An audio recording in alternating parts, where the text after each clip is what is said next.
Hello friends, back to my channel. আমি পলি চলে এলাম নতুন একটা ব্লগ নিয়ে, আর অনেক বছর পর। তো বন্ধুরা, কেমন আছেন সবাই? আশা করছি সবাই অনেক ভালো আছেন। তো সাত সকালে আমি চলে এসেছি আমার কাকা শ্বশুর যিনি, তো তাদের ছাদে। আর এইখানে এলেই না এত সুন্দর সুন্দর জিনিস দেখা যায়। তো আমি প্রায়ই আসি সকালবেলায় কাজ সেরে একটু। প্রথমেই রোদ আসে এই ছাদে, তো আজকেও আমি চলে এসেছিলাম রোদ পোহাতে। তো এখানে এসে প্রথমে আমি দেখিয়ে দিলাম কত সুন্দর সুন্দর ফুল হয়েছে, আর তারপরে এই যে দেখিয়ে দিচ্ছি পায়রা বন্ধুকে। তো এই নিয়ে ভীষণ রেগেছিল পায়রাটা, কারণ আমি ভিডিও করছিলাম বলে। আর এ সাইডেই দেখলাম আর একটা বাড়ির ছাদে বেশ সুন্দর মজা করে রোদ পোহাচ্ছে দুইজন কপতি বলা যায়, তো হনুমান। তো যাই হোক, মজা করছিলাম। তারপর আমি বাড়িতে এসে একটু ভালো করে মুড়ি মাখিয়ে নিলাম অনেক দিন পর। তো আমি ভিডিও নিয়ে আসছি অনেক দিন পরেই। তো বন্ধুরা, তোমরা কেমন আছো অবশ্যই একটু কমেন্ট করে জানিও। আর এভাবে সকালবেলায় মুড়ি খেতে কে কে ভালোবাসো?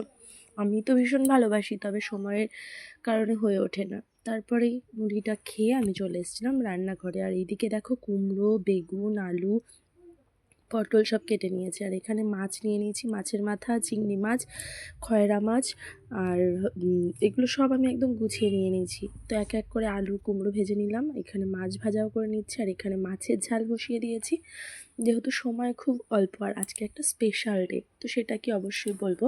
তো মাছটার পর আমি বড় মাছের মাথাটাকে ভেজে নিয়ে একটু মশলা দিয়ে আমি মাছের মাথাটাকে করে নিয়েছিলাম। তারপর এক এক করে চিংড়ি, পটল চিংড়ি করে নিলাম, চিকেন করে নিলাম।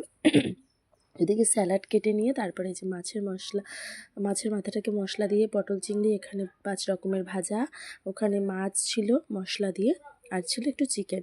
আর পনিরটা খেতে ভালোবাসে যে মেয়েটা, তার জন্য পনিরটা করেছিলাম। তবে একটা কথা, আজকে এই যে দেখো কত সুন্দরভাবে আমি সব সাজিয়ে গুছিয়ে দিয়েছি। এর বিশেষ কারণ হলো আমার বড় মেয়ে। তো বড় মেয়ে বললে তোমাদের অনেকের মনে হবে যে আমার তো একটাই মেয়ে, তাহলে বড় মেয়েকে, তো যাই হোক সেই গল্পটা অন্য একটা ভিডিওতে কোনো দিন করবো। তো বড় মেয়েকে দিলাম আইবুড়ো ভাত। তো সেই সবটা গুছিয়ে এই যে আশীর্বাদ পর্ব চলছে। তো আইবুড়ো ভাত দেওয়ার পরেই বিকেলবেলা চলে এসেছিলাম কাকিমা শাশুড়ির সঙ্গে একটু ফার্নিচারের দোকানে। ওখানে কিছু ফার্নিচার নিতে হবে বলে।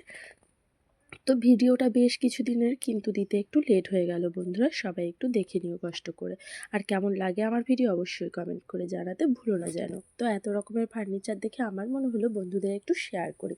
এত নতুন নতুন ফার্নিচার দেখে এখন মনে হচ্ছে ঘরের ফার্নিচারগুলো বদলে আবার নতুন করে এগুলো নিয়ে নিই। তবে অবশ্যই আমাদের ঘরের ছাদটা যখন কমপ্লিট করা হবে, তারপর আবার নতুন কিছু জিনিস আমি ঘরে নেব, যেটা আমি অলরেডি পছন্দ করেও ফেলেছি। তো যাই হোক, সবগুলো একটু তোমাদেরকে দেখিয়ে দিলাম।